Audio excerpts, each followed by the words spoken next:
ব্যালেন্সটা যদি আমরা বুঝতে যাই তাহলে তিনটা জিনিস বোঝা খুবই ইম্পর্টেন্ট। সেটা হচ্ছে একটা অ্যাসিড কি জিনিস, বেস কি জিনিস, পিএইচ, সরি চারটা জিনিস, অ্যাসিড, বেস, পিএইচ, আর একটা হচ্ছে বাফার।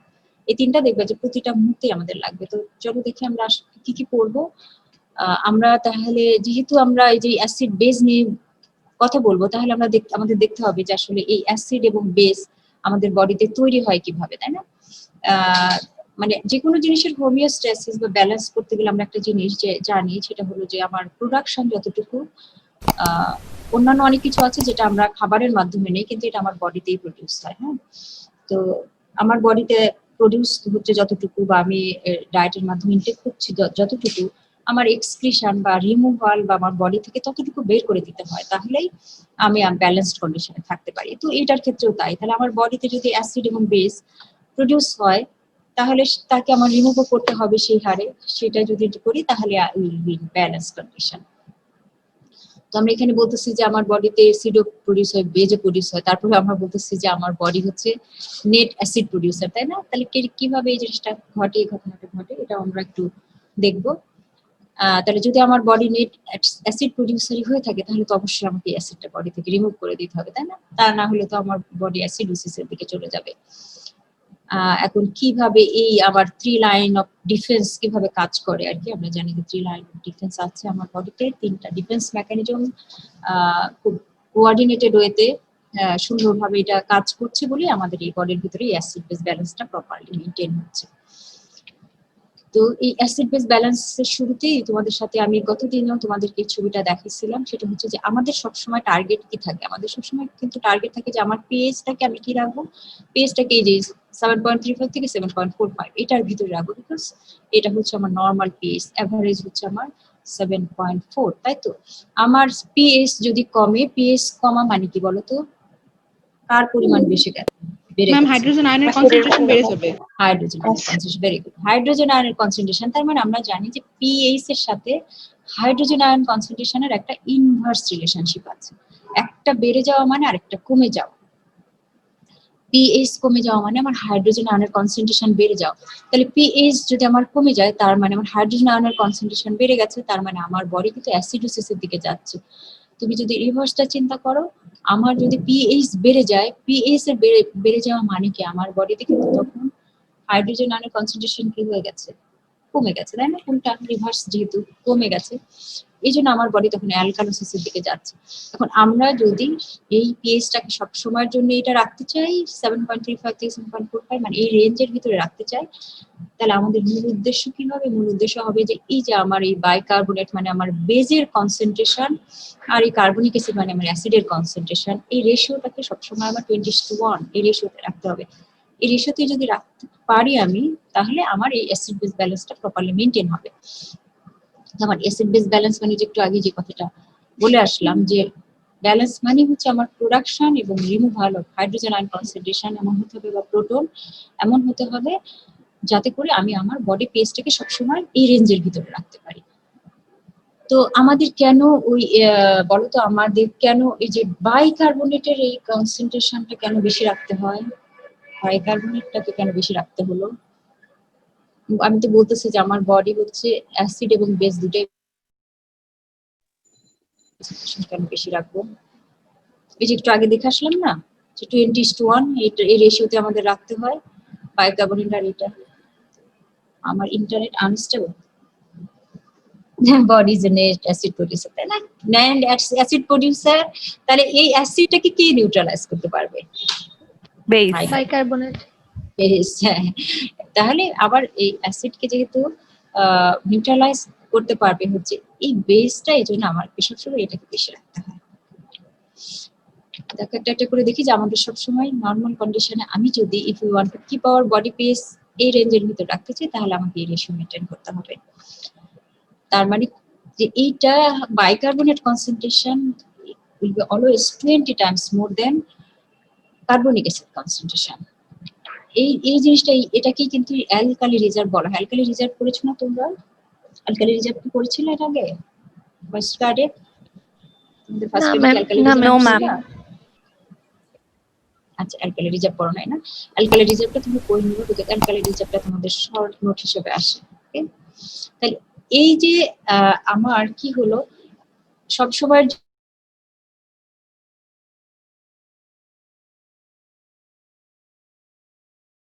এইটা এই যে আমরা এই রেশিওটাকে সবসময় বাইকার্বনেট ডিভাইডেড কার্বনিক রেশিও, এটা যে আমরা যে 20:1 রাখি, মানে এই বাইকার্বনেট মানে বেসটাকে আমরা সবসময় একটু বেশি রাখি, এই জিনিসটাই আসলে হচ্ছে অ্যালকালি রিজার্ভ। ঠিক আছে, এটার নামই হচ্ছে অ্যালকালি রিজার্ভ। তুমি বেস রিজার্ভও বলতে পারো, কিন্তু কমনলি জানি না কোথা থেকে এটার নামে অ্যালকালি রিজার্ভ হয়ে আসছে, সেই জন্য আসলে কথাটা বেস রিজার্ভ হওয়া উচিত, যে আমরা বেসটাকে আমার দেখা যাচ্ছে, এখন দেখা যাচ্ছে। জি ম্যাম, এখন দেখা যাচ্ছে। এখন দেখতে পাচ্ছি। আচ্ছা ঠিক আছে, কারণ হলো কি আমার বডি ওই যে নেট অ্যাসিড প্রোডিউসার, একটু আগে যেটা বলে আসলাম, যেহেতু নেট অ্যাসিড প্রোডিউসার, তাহলে আমাকে কি করতে হবে, আমার এই যে প্রোটন, যেটা আমার প্রোটন তৈরি হচ্ছে কন্টিনিউয়াস, সেইটাকে যদি আমি নিউট্রালাইজ করতে চাই, মানে আমার মূল উদ্দেশ্য তো কি থাকবে, মূল উদ্দেশ্য থাকবে যে আমার পিএইচটাকে আমি এইদিকেও যেতে দিব না, ওইদিকেও যেতে দিব না, ওই মাঝামাঝি কাটার মাঝামাঝি কথা মনে রাখবো, ওইখানে রাখতে চাইবো। তাহলে ওইখানে যদি রাখতে চাই, আমার বডি যদি প্রোটন বেশি বেশি করে প্রডিউস করে, তাহলে এইটাকে নিউট্রালাইজ করতে গেলে আমার যে পার্টটা লাগবে সেটা এইটা লাগবে, তাহলে আমার এইটাকে সবসময় বেশি রাখতে হবে। বেশি রাখলে আমি কি করবো, আমি নিউট্রালাইজ করে রাখতে পারবো ফর টাইম বিং। এটার জন্যই আসলে আমার এই ব্লাডের ভিতরে কিন্তু এই বাফারগুলো কাজ, এই জন্যই কিন্তু আমার এই অ্যালকালি রিজার্ভটা দরকার। অ্যালকালি রিজার্ভটা তোমরা একটু পড়ে নিবা ডিটেইলসে, মোজাম্মেদ স্যারের বইতে দেখলাম যে দেওয়া আছে, ওটা হলো তোমাদের শর্টকাট হিসেবে আসে। এখন দেখো আমার বডিতে কিভাবে অ্যাসিড প্রডিউস হয়, তাই না? আমরা গতদিন আলোচনা করেছিলাম, যে একটু একটু আলোচনা করেছিলাম যে বলতো কোথায় কোথায় আমার বডিতে অ্যাসিড প্রডিউস হয়। সেখানে তোমরা যে বললা যেমন হাইড্রোক্লোরিক অ্যাসিড, হ্যাঁ হাইড্রোক্লোরিক অ্যাসিড কেন আসে আমার এই স্টমাকে, কি কাজ করে হাইড্রোক্লোরিক অ্যাসিড এসে, বলো তো একটা ফাংশন বলো। হাইড্রোক্লোরিক অ্যাসিড এটা কি ধরনের অ্যাসিড বলো তো, এটা কি week strong acid. Ma'am strong acid. Strong, এরকম একটা স্ট্রং অ্যাসিড আমার বডিতে কেন আসে, কেন প্রডিউস হয়? ব্যাকটেরিয়া কি কাজ করে? ধ্বংস করার জন্য। ম্যাম তারপরে অ্যাক্টিভেটেড করে পেপসিন। হ্যাঁ পেপসিন। একজন করে বলো, হ্যাঁ একজন করে বলো, হ্যাঁ তাই না? তাহলে এইটা হলো তোমার তার মানে ওর অনেকগুলো কাজ আছে, তাই না? অনেকগুলো কাজ আছে, সেই কাজ করার জন্য সে আমার বডি এরকম একটা পাওয়ারফুল স্ট্রং অ্যাসিড আমার বডি প্রডিউস করছে, উইদিন আওয়ার বডি, আমার বডির ভিতরে প্রডিউস করছে। কি because it has got some function within our body. তো তোমরা সেই ফাংশন গুলো জানো, hydrochloric acid function.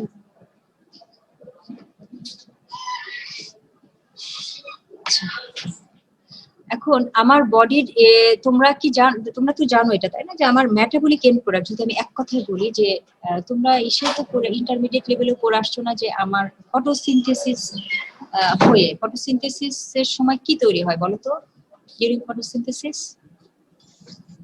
Glucose, water, oxygen, energy.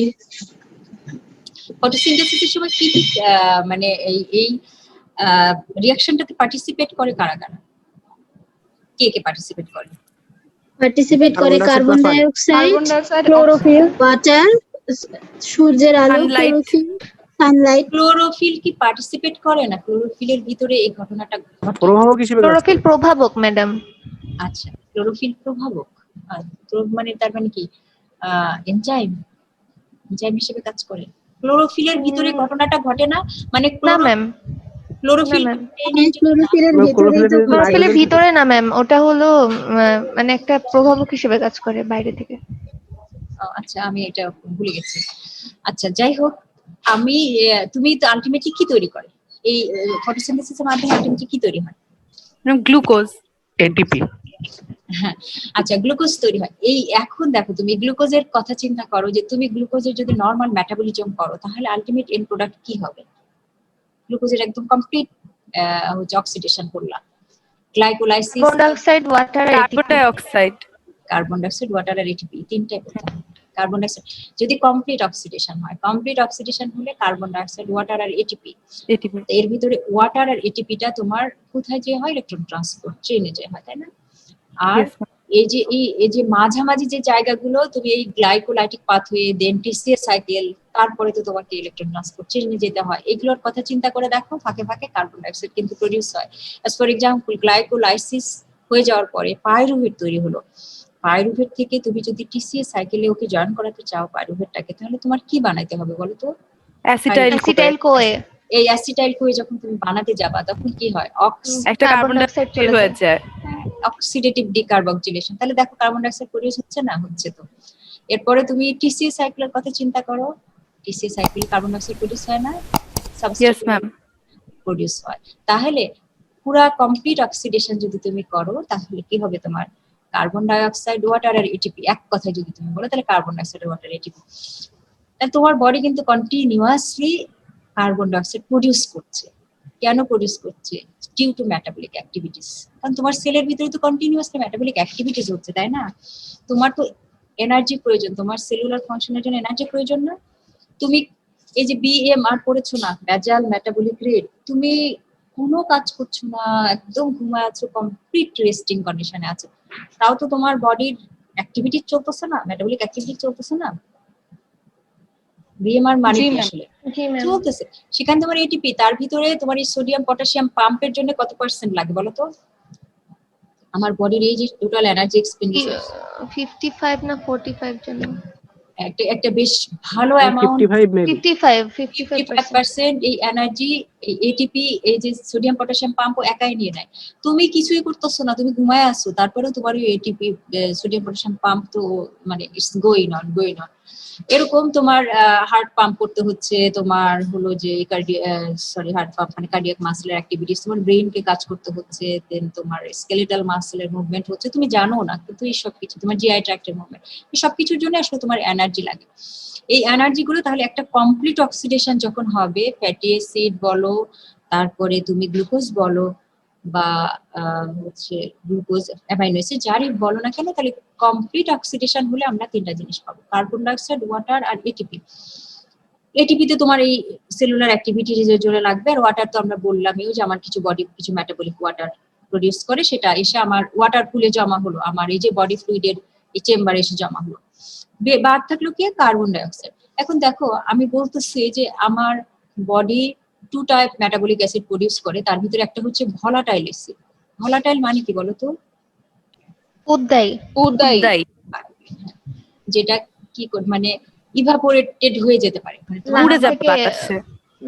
Evaporated হয়ে যায়, যে কোনো জিনিস যেটা ইভাপোরেটেড হয়ে চলে যেতে পারে সেটাই হচ্ছে আমরা বলে থাকি ভলাটাইল। কিছু কিছু মানুষকে আমরা বলি না যে ও কেমন ভলাটাইল ক্যারেক্টারিস্টিক্স, এটা মানে জানো এই যে ভলাটাইল ক্যারেক্টারিস্টিক্স মানে ওই ইয়ে না, মাঝে মাঝে খুঁজে উদাসীন পাওয়া যায় না। উদাসীন টাইপের ভলাটাইল ক্যারেক্টারিস্টিক্স মানে হচ্ছে যে ওর ঠিক ঠিকানা নাই আর কি, উদাসীন ওই কোনো কিছু কেয়ার করে না। স্টেবল না। একটা মানুষের তো একটু স্টেবিলিটি থাকবে, যে একটা কিছুর প্রসেস ঠিক থাকবে, কিন্তু এরকম না, মানে ভলাটাইল যখন যে যা বোঝালো সেই দিকে গলে টলে ওই দিকে চলে গেল, এরকম আর কি ভলাটাইল ক্যারেক্টারিস্টিক। তো এই আমার বডি দুই ধরনের অ্যাসিড প্রডিউস করে, একটা হচ্ছে ভলাটাইল। তো এই ভলাটাইলটা নিয়ে আমাদের অত বেশি মাথা ব্যথা না, মানে ওই যে ওকে অনেকটা যে পাত্রে রাখো সেই পাত্রে রূপ ধারণ করার মতো আমার বডি থেকে বের হয়ে যায়। এই ভলাটাইল অ্যাসিডটা হচ্ছে আমার কার্বনিক অ্যাসিড। এখন কিরকম একটু উইয়ার্ড লাগে না শুনতে, যে আমি তো আসলে কার্বনিক অ্যাসিড তৈরি করি না, আমি তো প্রডিউস করি হচ্ছে কার্বন ডাই অক্সাইড, তাই না? তাহলে কার্বন ডাই অক্সাইড আবার কেমনে কার্বনিক অ্যাসিড হয়ে গেল? ওয়াটারের সাথে মিলে। সাথে বাইন্ড করে কার্বনিক অ্যানহাইড্রেট আচ্ছা এই দেখো, এই জিনিসটা একটু তোমাদের মনে রাখতে হবে, আমি যেন দাগাই দিচ্ছি যে এটা একটু তোমাকে খেয়াল করে দেখো যে এটা কিন্তু পরিমাণ অনেক বেশি, 15 to 20 মোল, মানে মিলিমোল না কিন্তু মোল, মোল মানে এর অ্যামাউন্টটা অনেক বেশি।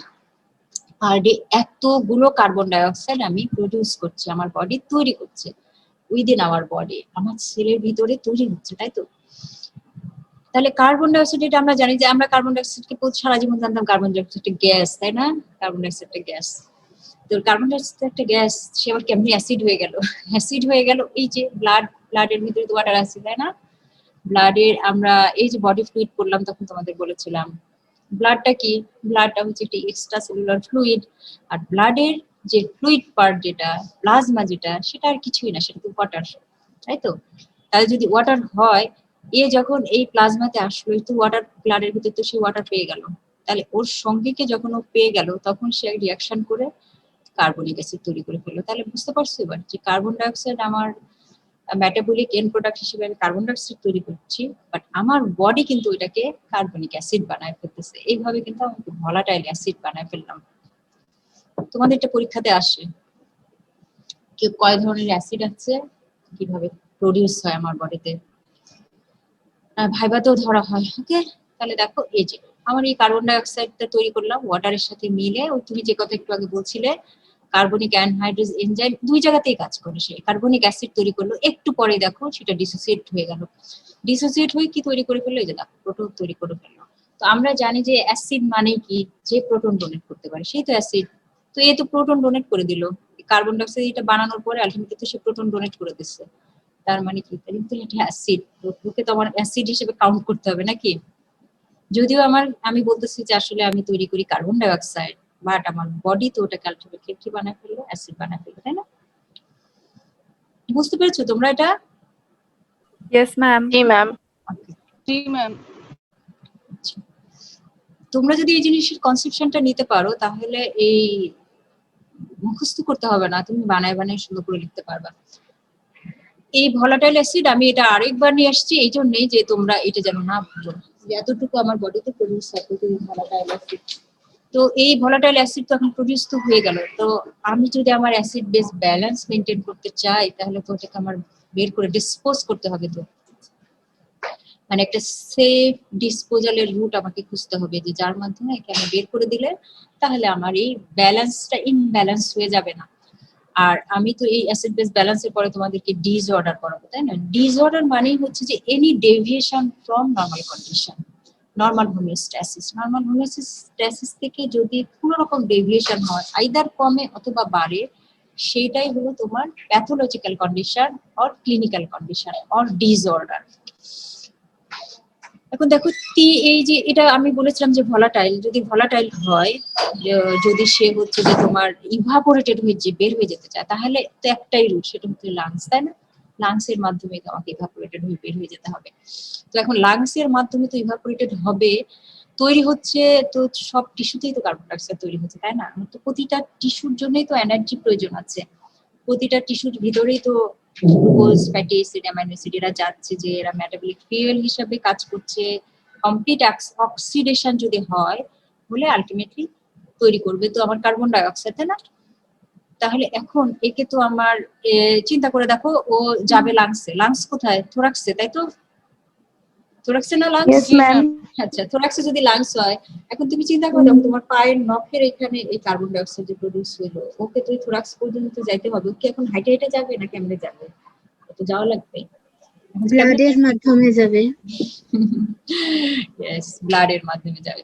এখন ব্লাড তো একটা ওয়াটার মিডিয়াম, সেই ওয়াটার মিডিয়ামে দেখো কিভাবে ট্রান্সপোর্ট হয়। আমার তো মনে হয় এই জিনিসটা তোমরা ফিজিওলজিতে পড়ছো না? জি ma'am, respiration carbon. Very good. এইবার তোমাদের দেখো কাজে লাগবে। তাহলে এটা তো তোমরা জানোই, এই ডিজলভ স্টেটে কার্বন ডাই অক্সাইড হিসেবে, মানে শুধু কার্বন ডাই অক্সাইড হিসেবে সে ডিজলভ হয়ে থাকবে মাত্র 7%। আচ্ছা, আমরা যে ওই যে কোল্ড ড্রিঙ্কস খাই, ওগুলোর ভিতরে কি থাকে বলো তো? Carbon die oxide carbon die oxide থাকে, প্রেসারাইজ করা থাকে। কার্বনিক অ্যাসিড ডিজলভ করে থাকে না? জি ma'am. Yes yes ma'am. Carbonic acid তো কি আসলে কার্বন ডাই অক্সাইড আর ওয়াটার মিলিয়ে তো কার্বনিক অ্যাসিড তৈরি হবে, তাই না?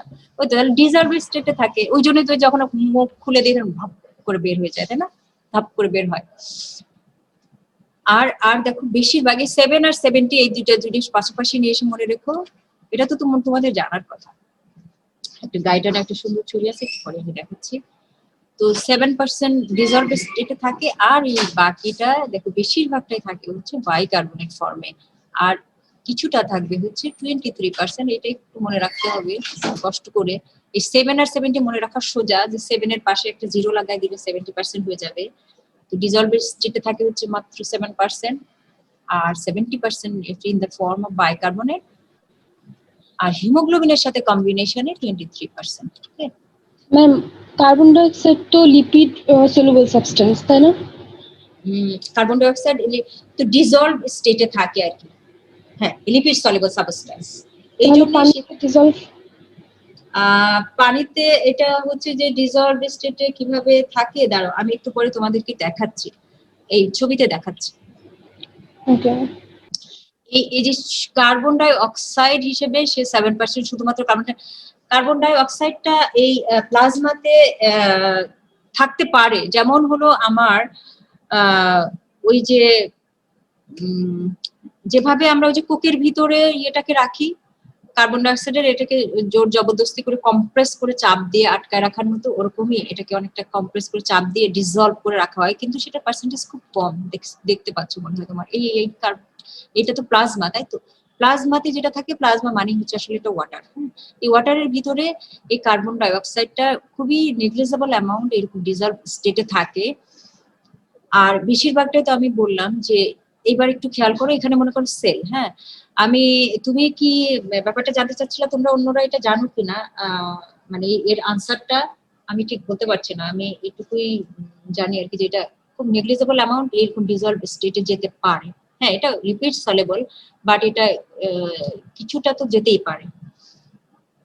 কম্প্রেসড করে ওটাকে নেওয়া হয় অনেকটা চাপ দিয়ে, ওই যে যেমন আমরা বোতলের মুখটা আটকায় ওটাকে যেরকম জোর করে ডিসলভ করি, এখানে ব্লাডে অনেকটা ওরকম জোর জবরদস্তি করে থাকে। একটা ব্লাডটা তো একটা মানে সরি ব্লাড ভাস্কুলার সিস্টেমটা তো একটা হলো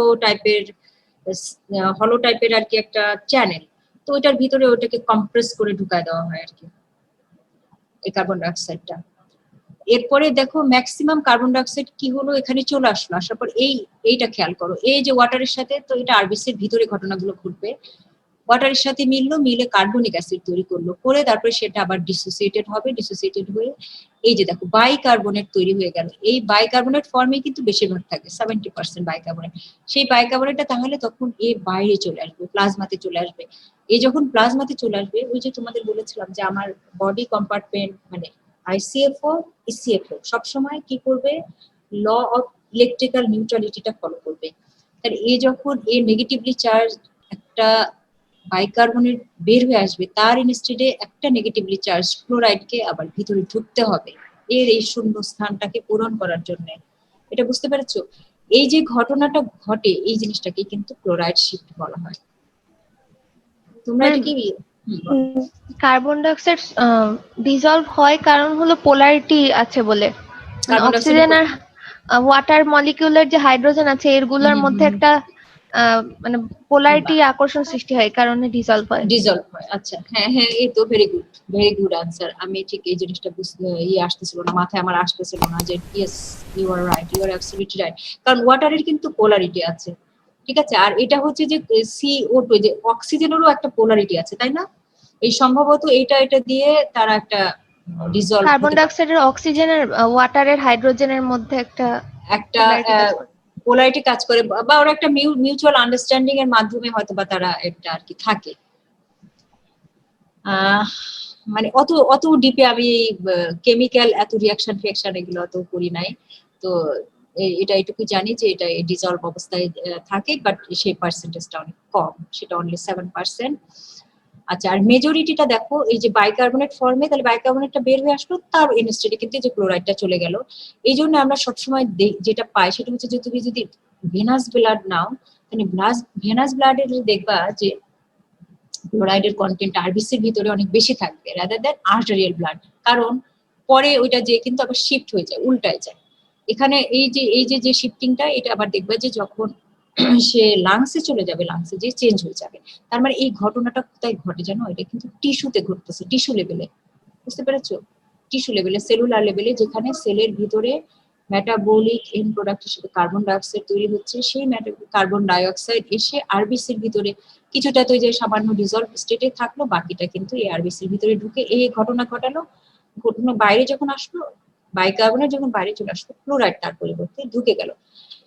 আচ্ছা, এটা আর কিছুটা তো আমরা জানি যে সে কি করে, এই যে কার্বন ডাইঅক্সাইড হিমোগ্লোবিনের সাথে বাইন্ড করে। হিমোগ্লোবিনের যে হিমোগ্লোবিন তো আমরা জানি এটা একটা কি, এটা তো হিম এবং গ্লোবিন এই দুটা নিয়ে তো তৈরি হয়। তো গ্লোবিনটা কি? গ্লোবিনটা প্রোটিন। তো প্রোটিনের কিন্তু দুইটা পার্ট থাকবে সব সময়। আমরা যে প্রোটিনের স্ট্রাকচারটার কথা চিন্তা করো, একদম প্রাইমারি স্ট্রাকচার, লেফট সাইডে কি থাকে? অ্যামাইনো গ্রুপ, আর রাইট সাইডে কি থাকে? কার্বক্সিলিক গ্রুপ, তাই তো? খোলা থাকে। মাঝে হচ্ছে যে তাদের পেপটাইড বন্ড হয়ে যায়, কিন্তু দুই পাশে কিন্তু দুইটা জিনিস ফাঁকা থাকবে, একটা হচ্ছে লেফট সাইডে অ্যামাইনো গ্রুপ, রাইট সাইডে কার্বক্সিলিক গ্রুপ। এই যে অ্যামাইনো গ্রুপ আছে, সেই অ্যামাইনো গ্রুপের সাথে এই কার্বন ডাই অক্সাইডের একটা রিয়াকশন হয়, রিয়াকশন হয়ে carbamino haemoglobin, carbamino haemoglobin, carbamino, হ্যাঁ কার্বামিনো হিমোগ্লোবিন তো তৈরি করে। একটু তোমরা দেখে নিও তোমাদের ফিজিওলজির বইতে, carbamino as per I remember carbamino haemoglobin তৈরি করে। আচ্ছা, এইভাবে হচ্ছে এটা ট্রান্সপোর্ট হয়। তোমরা বোর ইফেক্ট করেছো তো না? Bohr effect yes ma'am. বলো তো কি জিনিস বোর ইফেক্ট? বোর ইফেক্ট কি জিনিস? তাহলে রিটেন আলোচনা করবো। বোর ইফেক্ট একটু বলো।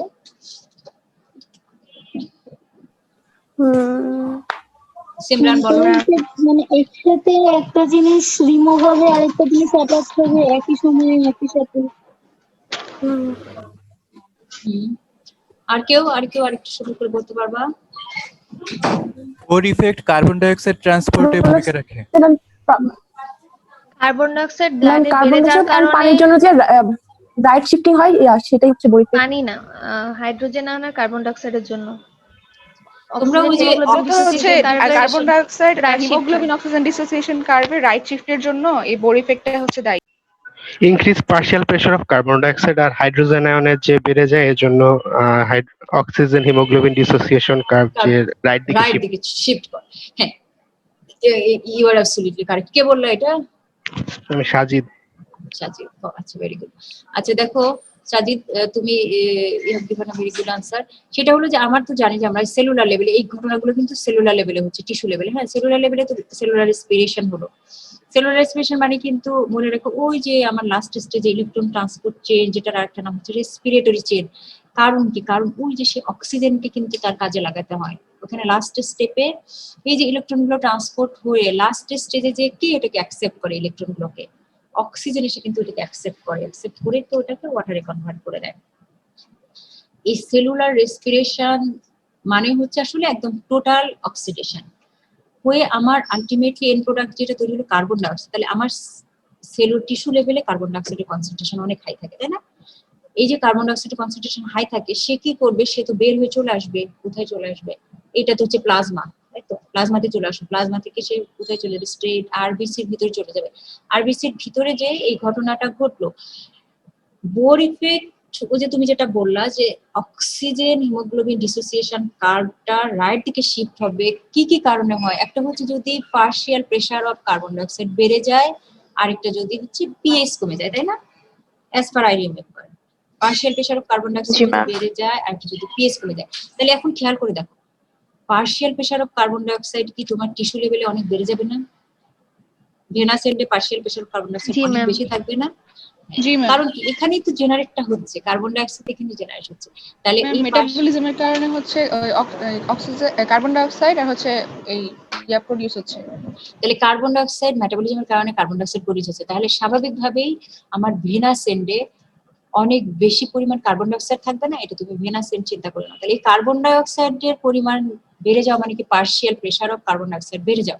Partial pressure of carbon dioxide যদি বেড়ে যায়, আলটিমেটলি কি? এই প্রোটনের কনসেন্ট্রেশনটাও বেড়ে যাবে না? প্রোটনের কনসেন্ট্রেশন বেড়ে যাওয়া মানে কি? পিএইচ ফল করা। তোমরা দেখো অক্সিহিমোগ্লোবিন ডিসোসিয়েশন কার্ভ রাইট দিকে শিফট হবে, তার কজের ভিতরে একটা হচ্ছে partial increase partial pressure of carbon dioxide, 2 number হচ্ছে ডিক্রিজ পিএইচ। কেন পিএইচ ডিক্রিজ করে? বিকজ এখানে হাইড্রোজেন আয়নের কনসেন্ট্রেশন বেড়ে যায়। Partial pressure of carbon dioxide বেড়ে যাওয়া মানে বেশি বেশি করে কার্বনিক অ্যাসিড তৈরি হওয়া। বেশি কার্বনিক অ্যাসিড তৈরি হওয়া মানে একটু পরেই যে সে কি করবে? সে প্রোটন ডোনেট করে দেবে। এখন যে ঘটনাটা ঘটে সেটা হলো যে যেই মুহূর্তে এই এটা তো অক্সিহিমোগ্লোবিন, তাই না? ও তো অক্সিজেন সাথে করে নিয়ে আসছে। এই হিমোগ্লোবিন তো আরবিসির ভিতরে কি করছে? সে লাংস থেকে অক্সিজেনটা ক্যারি করে এখন কোথায় আসছে? পেরিফেরিতে আসছে, এই টিস্যুতে আসছে। আসার পরে যেই মুহূর্তেই টিস্যুতে এসে সে এরকম বেশি বেশি পরিমাণ প্রোটন পেয়ে গেল, এবং প্রোটন যখনই যে হিমোগ্লোবিনের গায়ে লেগে গেল, তখন সে কি করলো? তখন কিন্তু সে অক্সিজেনটাকে ছেড়ে দিল। বুঝতে পেরেছো? এই অক্সিজেনটাকে ছেড়ে দেয়, এই জন্য রাইট দিকে শিফট হয়ে যায়। অক্সিজেন হিমোগ্লোবিন ডিসোসিয়েশন রাইট দিকে শিফট হয়ে যায়, কারণ এই যে সে বেশি বেশি প্রোটন পেয়ে গেছে, প্রোটনের প্রতি তার তখন অ্যাফিনিটি বেশি। তাহলে প্রোটনের প্রতি তার অ্যাফিনিটি বেশি, প্রোটনকে সে পিক করলো, ছেড়ে দিল। এ তখন কি হয়ে গেল? এ তো রিলিজ হয়ে গেল, ফ্রি হয়ে গেল। এবং এই ফ্রি হওয়াটা আবার আমার এই টিস্যুর জন্য দরকার, কারণ এই অক্সিজেন যদি আমার টিস্যুতে না আসে তাহলে আমার ইলেকট্রন ট্রান্সপোর্ট চেইন কাজ করতে পারবে না। বুঝতে পেরেছো? এবং এই যে ঘটনাটা ঘটে, এই জিনিসটাই হচ্ছে বোর ইফেক্ট। মানে টিস্যু লেভেলে এই যে কার্বন ডাই অক্সাইডের partial pressure of carbon die oxide বেড়ে গেল, এইটার কনসিকুয়েন্স হিসেবে তোমার পিএইচ কমে গেল, মানে কি হাইড্রোজেন আয়নের কনসেন্ট্রেশন বেড়ে গেল। এইটার ইফেক্টে হিমোগ্লোবিন অক্সিজেনকে ত্যাগ করে এই তখন কাকে সে পিক করলো, তখন একে যে পিক করলো, অনেকটা এই দুষ্ট ছেলেপেলের মতো আর কি, যে গার্লফ্রেন্ড চেঞ্জ করলো আর কি, ওখানে যে একটা সুন্দরীরে পাইলো ও তখন ওরে ধরলো, এর ধরলো তুই ভাগ, এরকম। তো একে ধরলো, একে ছেড়ে দিল, দিয়ে কিন্তু আমাদের কিস টিস্যুর জন্য লাভ হইলো। হ্যাঁ, টিস্যু এই অক্সিজেন ওর দরকার। Bore effect clear? Yes, বোঝা ma'am. গেছে? জি ম্যাম। Yes ma'am. কি ঘটনা কোথায় ঘটে এবার দেখো। এইটা হলো টিস্যুতে। টিস্যুতে আমার কার্বন ডাই অক্সাইডের প্রোডাকশন অনেক বেশি, সে আসলো, এসে এই কার্বনিক অ্যাসিড তৈরি হলো, এখানে অনেক বেশি এই হাইড্রোজেনের কনসেন্ট্রেশন অনেক বেশি, তার মানে প্রোটনের কনসেন্ট্রেশন অনেক বেশি, প্রোটনের কনসেন্ট্রেশন যেখানে বেশি সেখানে পিএইচ ফল করে যাবে। এই যে তখন এই হিমোগ্লোবিন আমরা জানি না হিমোগ্লোবিন তো একটা বাফার হিসেবে কাজ করে, তাই না? এটা তোমরা পড়েছো না? হিমোগ্লোবিন একটা বাফার, প্রোটিন বাফার হিসেবে কাজ করে। প্রোটিন ছাড়াও হিমোগ্লোবিন নিজেও একটা বাফার হিসেবে, এই সেই বাফার। কিন্তু এই যে বাফার মানে কি, যে তোমাকে ফ্রি প্রোটন গুলোকে টেম্পোরারিলি বাইন্ড করে রাখতে হেল্প করবে। তো হিমোগ্লোবিন তো সেই কাজটাই করতেছে, তাহলে বাফার হিসেবে কাজ করতেছে না?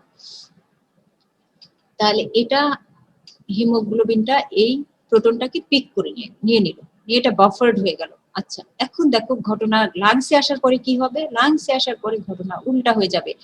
এখানে আসার পরে যখন এই হাইড্রোজেন হিমোগ্লোবিনটা অক্সিজেন পেয়ে যাবে, এখানে আবার পার্শিয়াল প্রেসার অফ অক্সিজেন অনেক বেশি। ওখানে যেমন partial pressure of carbon die oxide বেশি ছিল, এখানে পার্শিয়াল প্রেসার অফ অক্সিজেন অনেক বেশি হওয়ার কারণে এ কি করবে, এ তখন আবার এই অক্সিজেনকে পিক করবে আর একে ছেড়ে দিবে। এই হাইড্রোজেনটাকে, প্রোটনটাকে ছেড়ে দিল। প্রোটন যখন ছেড়ে দিল, তখন প্রোটন তো আমার তো অ্যাভেলেবল বাইকার্বনেট আছেই, সে বাইকার্বনেটের সাথে মিলে দেখো কার্বনিক অ্যাসিড হলো, একটু পরে এই কার্বনিক অ্যাসিডটা ভেঙে কার্বন ডাই অক্সাইড এবং ওয়াটার হয়ে গেল, যেই কার্বন ডাই অক্সাইডটাকে আলটিমেটলি আমরা লাংসের মাধ্যমে বের করে দিলাম। বুঝতে পেরেছো? এইগুলো টোটাল ঘটনা। তার মানে আমরা প্রত্যেকদিন যদিও large amount of carbon die oxide tissue লেভেলে প্রডিউস করছি, কার্বন ডাই অক্সাইড বেসিক্যালি একটা কি বলবো অ্যাসিড, কিন্তু এটা নিয়ে আমরা একদমই অ্যাওয়ার না, এটা নিয়ে আমাদের তেমন মাথা ব্যথাও নাই, কারণ আমরা যেরকম প্রডিউস করছি সেরকম আবার এটা আমার লাংস দিয়ে বেরও হয়ে যাচ্ছে, আমি বুঝতেও পারতেছি না কখন প্রডিউস হচ্ছে কখন বের হচ্ছে, তাই না? বুঝতে পারো কি কখনো যে তোমার এতগুলো কার্বন ডাই অক্সাইড তৈরি হচ্ছে আর এতগুলো কার্বন ডাই অক্সাইড প্রত্যেক সময় বের হচ্ছে? বুঝতে পারছো কখনো এর আগে, এটা পড়ার আগে? No ma'am. কিন্তু এই ঘটনাটা বডিতে ঘটতেছে।